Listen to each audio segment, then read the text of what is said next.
नमस्कार, आपका स्वागत है फटाफट खबरों में। आज हम लेकर आए हैं हिमाचल प्रदेश के हर छोटे बड़े शहर की सबसे तेज और ताजा खबरें। तो चैनल को सब्सक्राइब कीजिए और वीडियो कहां से देख रहे हैं कमेंट बॉक्स में हमें जरूर बताइए।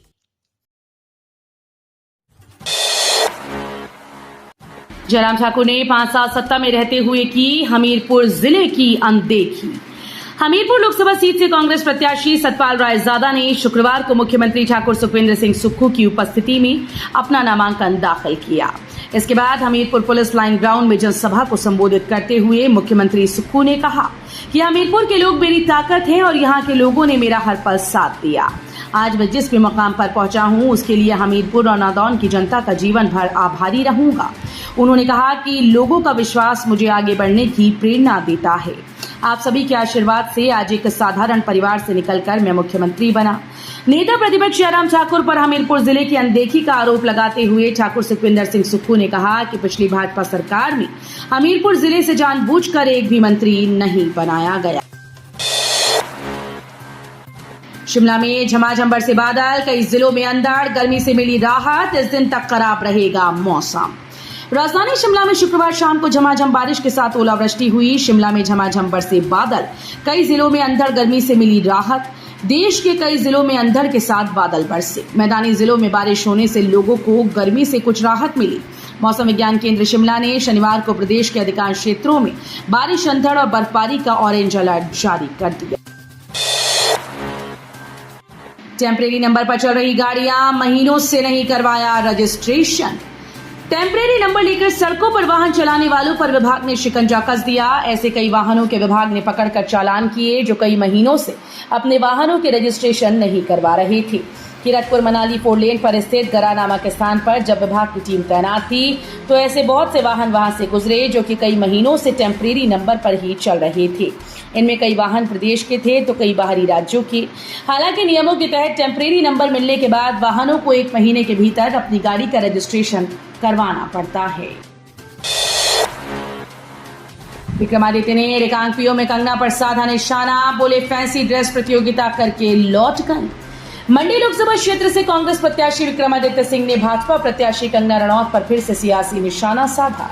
उन्होंने कंगना का नाम लिए बगैर ही कहा कि भाजपा प्रत्याशी किन्नौर जिले में आई और फैंसी ड्रेस प्रतियोगिता करके चली गई।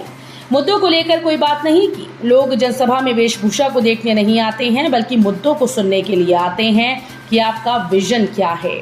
हम नौटंकी में विश्वास नहीं रखते, ये चीजें सिर्फ फिल्मों में ही चलती हैं। अक्षय तृतीया पर भरमौर के 84 मंदिर में पहली बार हुआ ऐसा यज्ञ। गुजरात के 108 दंपतियों ने लिया हिस्सा। अक्षय तृतीया के पावन पर्व पर यमराज को खुश करने के लिए भरमौर के 84 मंदिर परिसर में यम यज्ञ का आयोजन किया गया, जिसमें 108 हवन कुंडों में विशेष हवन किया गया। भरमौर में इस तरह के पहले हवन का आयोजन हुआ। इस हवन के लिए गुजरात से विशेष तौर पर 108 दंपति हिस्सा लेने पहुंचे। हवन का संचालन भरमौर शनिदेव मंदिर के मुख्य पुजारी सुमन शर्मा ने अन्य 11 ब्राह्मणों के साथ किया। निर्दलीय विधायकों के इस्तीफे के मामले की तीसरे जज ने शुरू की सुनवाई। अब अगली हियरिंग इस दिन। हिमाचल प्रदेश हाईकोर्ट में शुक्रवार को निर्दलीय विधायकों के इस्तीफे के मामले में एक बार फिर से तीसरे जज ने सुनवाई की। न्यायाधीश संदीप शर्मा की अदालत 28 मई को दोनों पक्षों की दलीलें अब नए तरीके से सुनेगी। हिमाचल प्रदेश हाईकोर्ट के मुख्य न्यायाधीश MS रामचंद्र राव और न्यायाधीश ज्योत्सना रिवाल दुआ की खंडपीठ ने बुधवार को इस मामले में निर्णय सुना दिया। दोनों जजेस के अलग मत होने की वजह से मामला तीसरे जज को भेजा गया था। रायजादा की संपत्ति घटी, पत्नी और बेटों की बढ़ी, राजीव भारद्वाज की संपत्ति भी जानी। हमीरपुर लोकसभा सीट से कांग्रेस प्रत्याशी सतपाल सिंह रायजादा की संपत्ति 2 साल में करीब 5 करोड़ घट गई। साल 2022 में विधानसभा चुनाव के समय सतपाल के पास 8 करोड़ से अधिक की संपत्ति थी, अब घटकर 2 करोड़ 56 लाख रह गई। रायजादा की पत्नी के पास 10 करोड़ से अधिक की संपत्ति है और बेटों के पास भी करीब 1 करोड़ की संपत्ति है। रायजादा पर करीब 21 लाख ऋण है जबकि पत्नी पर 78 लाख ऋण है। वीकेंड पर पर्यटन कारोबार ने पकड़ी रफ्तार। मनाली में उमड़ा सैलानियों का सैलाब, इन जगहों पर बढ़ गई रौनक। पर्यटन नगरी मनाली में पर्यटकों का सैलाब उमड़ा है। कोकसर से जिंगजिंगबार तक पर्यटक बर्फ का आनंद उठा रहे हैं। मनाली से लाहौल और पर्यटकों की भीड़ से रौनक बढ़ गई। मनाली में मई के पहले सप्ताह की अपेक्षा दूसरे में पर्यटक की संख्या में 15 से 20% तक की वृद्धि दर्ज की जा रही है। सप्ताहांत पर यह आंकड़ा और बढ़ रहा है। 3 दिन में अन्य राज्यों से 5000 पर्यटक मनाली पहुंचे हैं। पाकिस्तान का समर्थन लेती है कांग्रेस। अनुराग ठाकुर ने हिमाचल सरकार पर लगाया आरोप। हिमाचल विधानसभा उपचुनाव में भाजपा उम्मीदवार राजेंद्र राणा के लिए प्रचार करने के लिए अनुराग ठाकुर सुजानपुर गए। यहां केंद्रीय मंत्री ने कांग्रेस पार्टी पर जमकर निशाना साधा। अनुराग ने कहा कि कांग्रेस नेता भारत में रहते हैं लेकिन पाकिस्तान की भाषा बोलते हैं। साथ ही केंद्रीय मंत्री ने कांग्रेस पर आरोप लगाते हुए कहा कि सबसे पुरानी पार्टी वोट पाने के लिए पाकिस्तान का समर्थन चाहती है। दुष्कर्म के प्रयास में दोषी को 5 वर्ष कठोर कारावास की सजा। पॉक्सो कोर्ट ने सुनाया फैसला।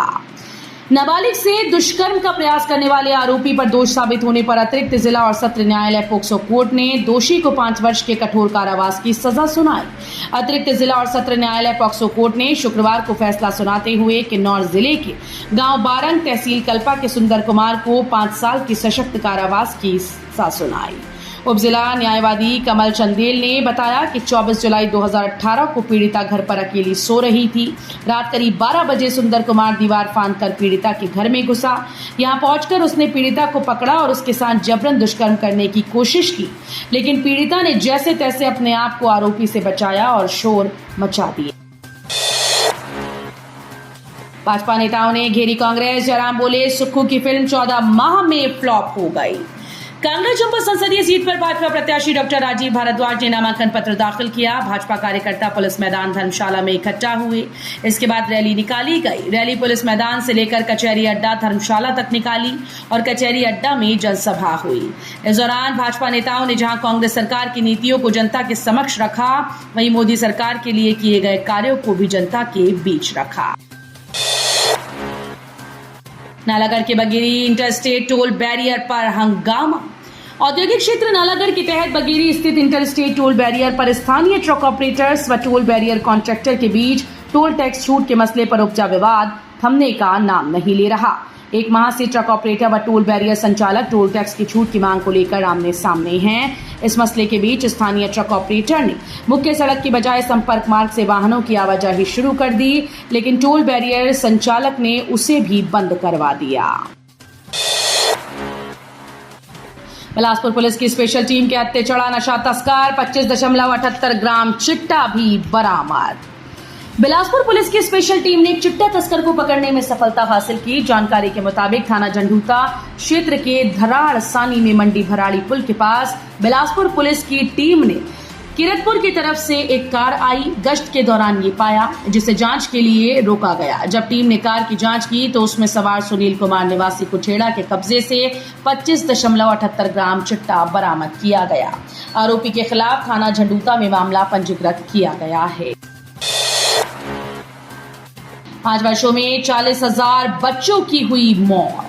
प्रदेश के सरकारी अस्पतालों में ऑक्सीजन और वेंटिलेटर की कमी के चलते बीते 5 साल में 40,000 बच्चों की मौत को हाईकोर्ट ने गंभीर माना। चीफ जस्टिस रमेश सिन्हा और जस्टिस रजनी दुबे की डिवीजन बेंच ने जनहित याचिका की सुनवाई के दौरान कहा कि शासन की रिपोर्ट से स्पष्ट है कि सरकारी अस्पतालों में बेड और वेंटिलेटर की कमी चिंताजनक है। दरअसल सरकारी अस्पतालों की अव्यवस्था और सुविधाओं की कमी को लेकर खबर आई थी, जिसके मुताबिक पिछले 5 सालों में 0 से लेकर 5 साल की उम्र के 40,000 बच्चों की मौत हुई है। इसमें 25,000 से ज्यादा बच्चों की मौत तो जन्म के महज 1 माह के भीतर हो गई। इसी तरह मृत जन्म यानी स्टिल बर्थ की संख्या भी 24,000 से ज्यादा है। तो ये थी आज की फटाफट खबरें। हम मिलेंगे अगले बुलेटिन में, तब तक के लिए धन्यवाद। जय हिंद।